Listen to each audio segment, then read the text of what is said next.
ఈరోజు నేను మన షాప్‌కి కొన్ని ఐటెమ్స్ అయితే పార్లర్‌కండి తెచ్చాను.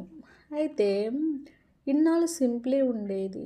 అప్పుడైతే ఒక 5,000కో, ఒక 10,000కో కొన్ని ఐటెమ్స్ అయితే నేను ఎక్కువ బల్క్‌గానే తెచ్చుకునేది.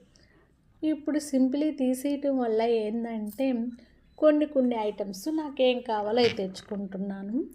వ్యాక్స్ బీన్స్ కాఫీ ఫ్లేవర్ తెచ్చాను. మనం ఫేషియల్స్ చేపించుకునేటప్పుడు కంపల్సరీగా క్లెన్జింగ్ మిల్క్ యూజ్ చేయాలి. అది బ్రాండెడ్ వాడామంటే అది ఇంకా బాగుండదు. ఇంకా నేను న్యాచురల్స్ కంపెనీ వాళ్ళది క్రీమ్ బ్లీచ్ అయితే తీసుకున్నాను. కొన్ని ఐటమ్స్ కొంచెం ఎక్కువ క్వాంటిటీ తీసుకోవాలి. కొన్ని ఐటమ్స్ ఏంటంటే తక్కువ క్వాంటిటీ తీసుకోవాలి.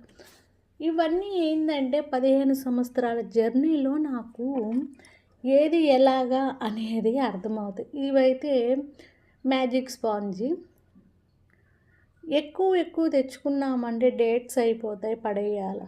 తక్కువ తెచ్చుకున్నామంటే కావాల్సినప్పుడు యూస్ చేసుకోవచ్చుగా.